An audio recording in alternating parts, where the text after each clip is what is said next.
Direto da redação.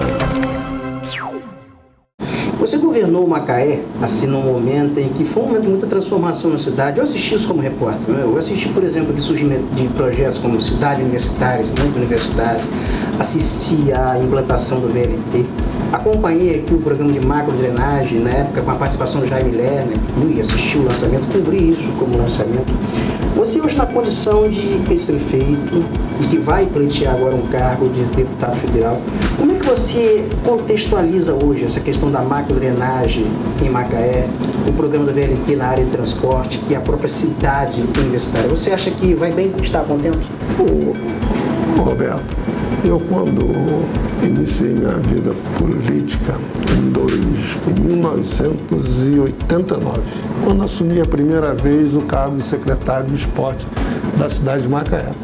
Na época, o ex-prefeito Silvio Lopes, por obrigação, era uma determinação federal de todas as cidades fazer seu plano diretor, que teria validade por 10 anos. Nessa época foi feito o plano diretor do município de Macaé. E eu, quando comecei a entusiasmar-me pelo plano diretor, como secretário, como cidadão, como homem público, eu, ao longo do período da minha vida no Legislativo, eu adotei o plano diretor como meta de trabalho para as minhas indicações à administração municipal, que eu depois virei vereador. Eu, quando virei prefeito, a primeira coisa que eu fiz foi voltar e montei um plano diretor permanente para o município.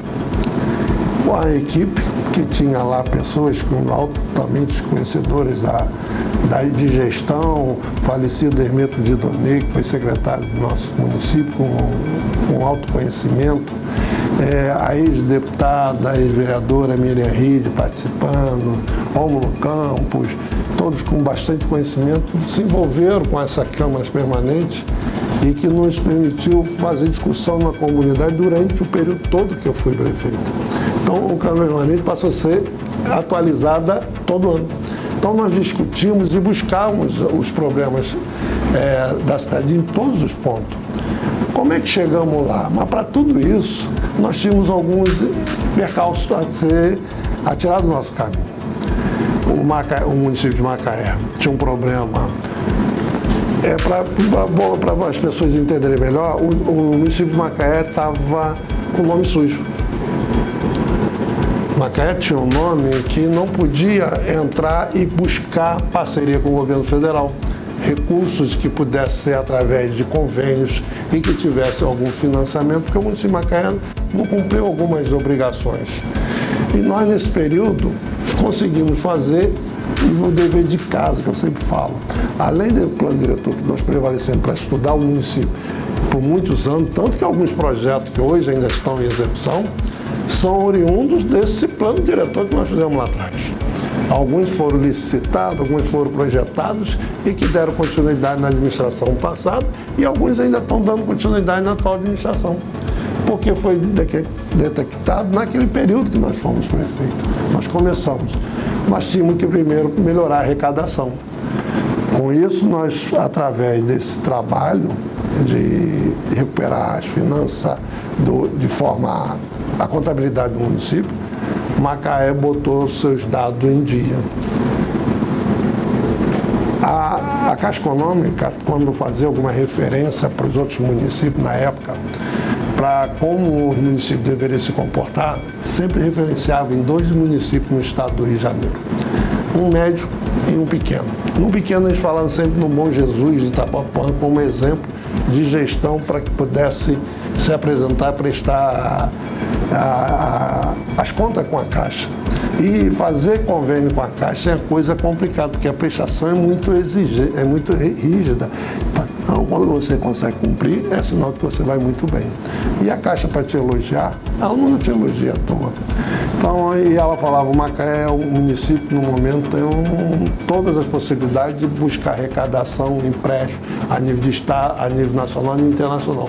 Porque nós fizemos nosso dever de casa. Isso levou muito tempo ainda. E tem um dado até interessante, porque Macaé talvez tenha sido o único município na zona produtora de petróleo que conseguiu reverter a sua arrecadação Sim. passou a ser maior, né, do que a arrecadação de royalties. Quando eu assumi, Macaé era dependente exclusivamente do royalties de petróleo. A arrecadação de um royalties de petróleo ultrapassava os 70% às vezes. Variava entre 64% a 76%, dependendo do período. Quando nós assumimos, aí eu enalteço o serviço comandado pelo secretário Cássio Ferraz, toda a equipe da Secretaria de Fazenda na época, pelo trabalho desenvolvido, porque nós implantamos a nota fiscal eletrônica, que começou a não haver sonegação, a não haver mais nada que pudesse prejudicar a arrecadação. A parceria com a Petrobras, foi fundamental a parceria com a Petrobras, porque começou a ter o desconto na fonte, quando a Petrobras pagava seus impostos, ela repassar para o município, então não haveria possibilidade de nenhum tipo de sonegação. Aí, tudo isso nos permitiu fazer com que o município saísse do seu orçamento, na época de 600 a 700 milhões no primeiro ano, para quando eu saí 2 bilhões aproximadamente de orçamento. Mas esse trabalho foi árduo, foi um trabalho com bastante consciência e que nós poderíamos ter. E um momento que o município permitiu que novas empresas chegassem, porque nós facilitávamos a entrada das empresas, não tínhamos uma dificuldade do relacionamento da Secretaria de Fazenda e o município para dar possibilidade dessas empresas se instalarem em Macaé. Nós, no nosso período, permitimos o número de trabalhadores ter o seu serviço em Macaé de mais de 60 mil vagas. Isso porque o serviço de petróleo veio para a cidade e nós também entramos de parceria com eles.